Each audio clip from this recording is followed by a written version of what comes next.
This is Democracy Now!, democracynow.org, the Quarantine Report. I'm Amy Goodman with Juan Gonzalez. As we turn now to a major development in a case of Kenneth Chamberlain Sr. He's an African-American man killed in his own apartment in White Plains, New York, during a police confrontation in 2011, when he accidentally triggered his medical alert pendant. It was at 5 in the morning, he rolled over on it, and it called the Life Aid Company. Well, on Monday, the Second Circuit Court of Appeals ruled a federal judge was wrong to dismiss parts of a lawsuit against the police for excessive use of force.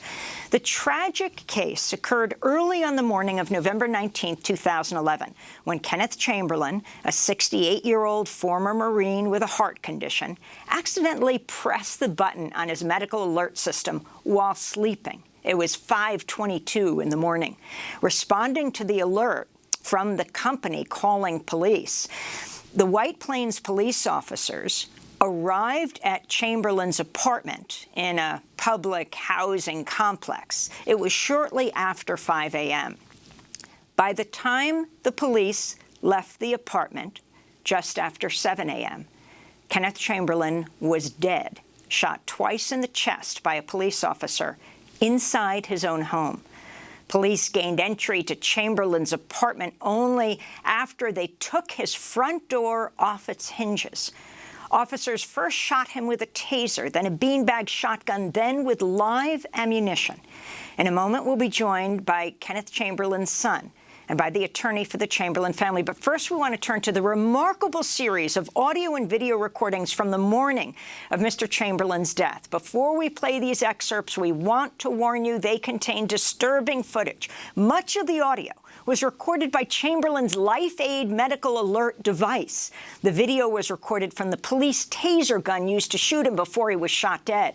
After the White Plains police arrived at Kenneth Chamberlain's apartment, Chamberlain told an operator from Life Aid that he was not sick, that he didn't need assistance. This is your help center for Life Aid. Mr. Chamberlain, do you need help? This is an emergency. I have the White Plains Police Department banging on my door, and I did not call them, and I am not sick. Everything's all right, sir? No, it's not all right. I need help. The White Plains Police Department are banging on my door. After Kenneth Chamberlain told Life Aid he was okay, but afraid of the police at the door, the Life Aid operator attempted to cancel the call for police assistance. Chamberlain went on to tell the Life Aid operator that the police had drawn their guns and were attempting to break down his door. Again, listen closely. Officers, this is Life Aid. Are you inside Mr. Chamberlain's home? They're breaking in my door. They're breaking in my door. Mr. Chamberlain, I heard you say they're breaking in your door. Are you okay? My door. Mr. Chamberlain, are you okay? I'm fine. Okay, you pressed your medical button. That's why the officers are there. Can you go to the door and speak to them? I'm not opening up the door. They got their guns out. They have their guns out.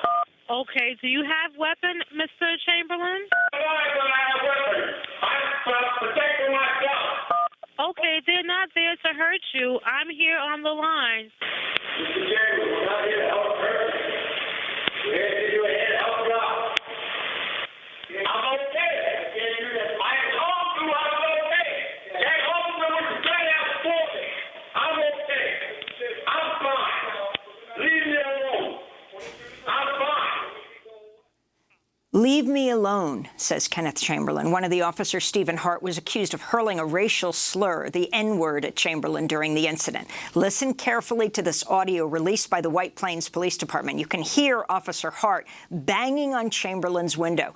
Chamberlain repeatedly says, "Don't do that. I'm okay." The officer responds, yes, by using the N-word. Listen closely.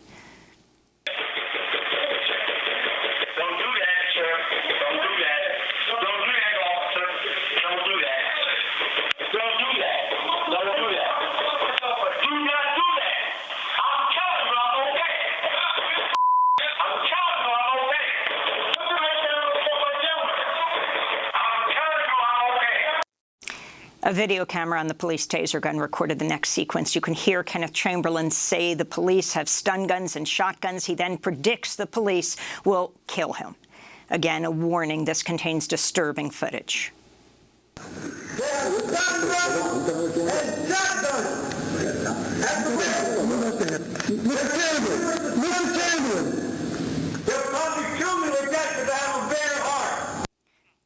Mr. Chamberlain says, "I have a bad heart."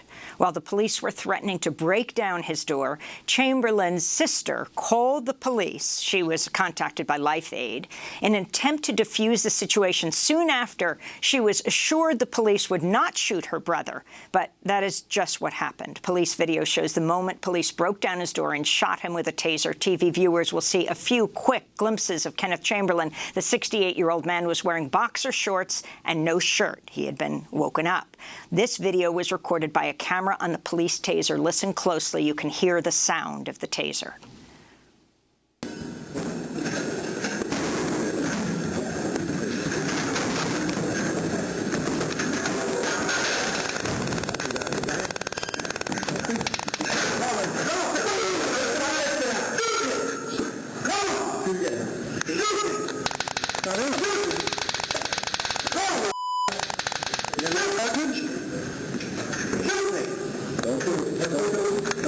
You can actually see the electricity shooting Kenneth Chamberlain. The video cuts out at this point. Within minutes, Kenneth Chamberlain was shot dead by the police who entered his home.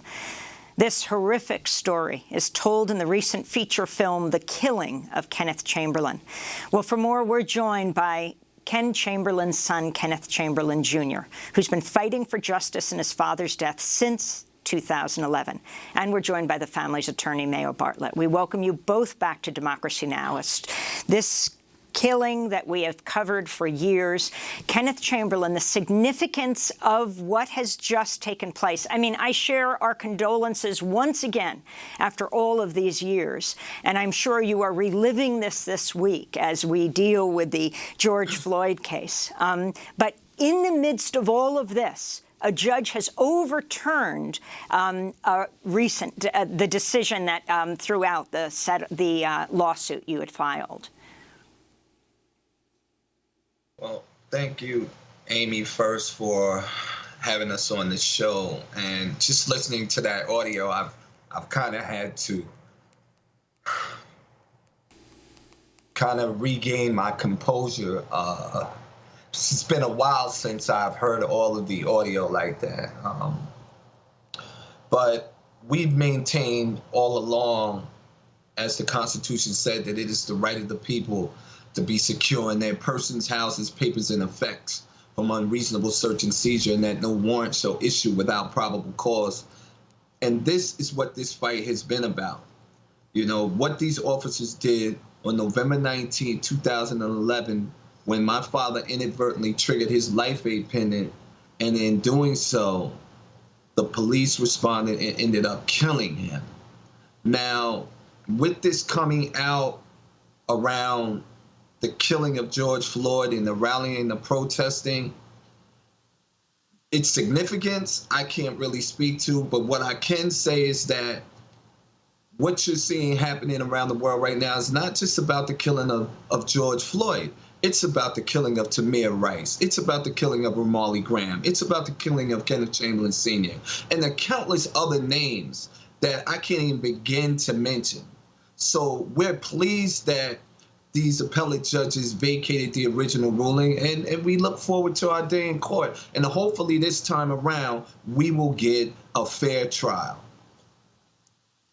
And Mayo Bartlett, I wanted to ask you the significance of the Second Circuit Court decision. This has been now a case of 9 years now that has been in one way or another in the courts. And the fact that they claimed that the lower court did not erred in not saying that the police were unlawful in their entry into Mr. Chamberlain's home.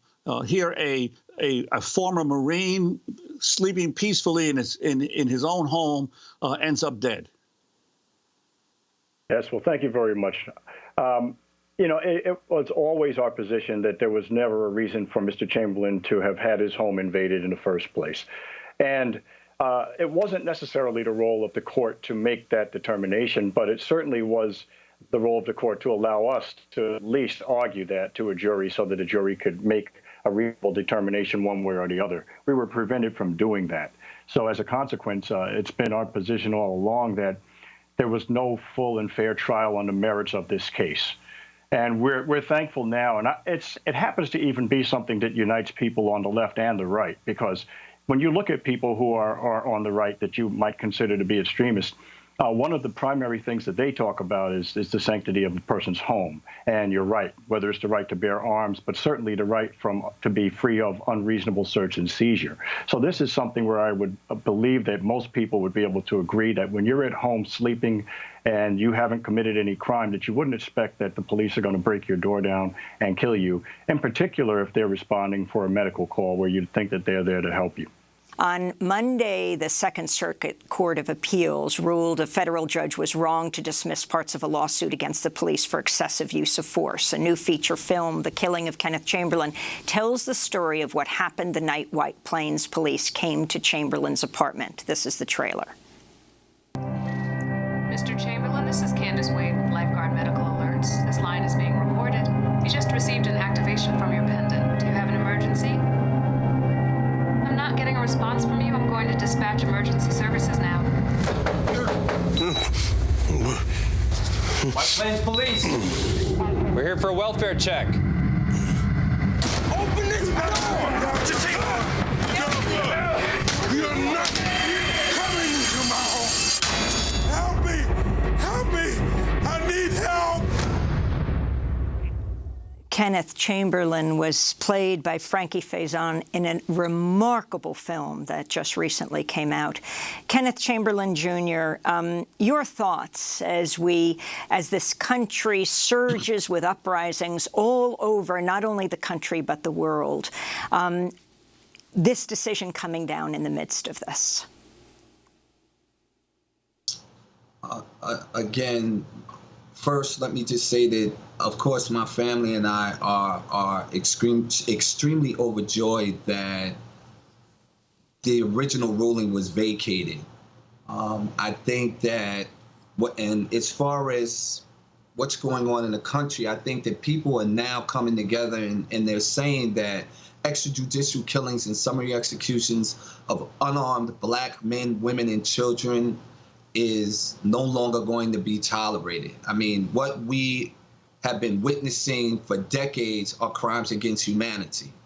So to see such a diverse group of people coming together saying that they're no longer going to tolerate this is beautiful. And the fact that they made this ruling, if I can use my platform to help affect positive change, then that's what I'm going to do. And Mayo Bartlett, I wanted to ask you, the Supreme Court is slated to decide very soon whether it will take up the cases that deal with qualified immunity. Could you talk about what is qualified immunity and how does it affect this particular case? Qualified immunity is a doctrine which the Supreme Court actually created, which gives police an extraordinary shield for their conduct. And it's a shielding that no other person in the country has. It says that unless we can find basically that no other reasonable officer anywhere could have done what this officer did, that person's going to be found to be exonerated. You're going to say that their conduct is absolved. And it requires a tremendous burden on the part of people trying to bring these cases. The other thing that it does is it deters lots of lawyers from taking these cases because you dedicate a lot of time and a lot of money into these cases, and it may be 4 or 5 years, or in our case, we're here 9 years, almost 10 years later, without having a resolution. And sometimes these qualified immunity decisions don't come until fairly late in the game after you've already invested a lot of time and money, so it's a deterrent for people. And again, no officer was charged in this case. I mean, there were many officers, including Officer Hart, who shot Kenneth Chamberlain dead, undisputed.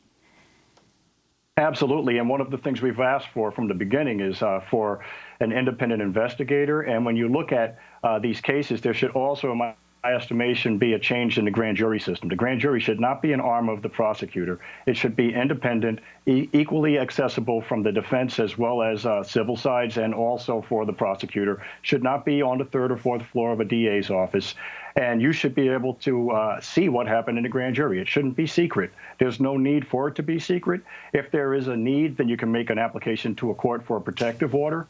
But we believe that needs to change, as well as the disciplinary procedures against police, where there's been a finding of misconduct. That also should be public and readily available. You should not have to go to the police department to find out what misconduct your officers may have engaged in. There's no time limit on murder. Why can't the officer be charged now?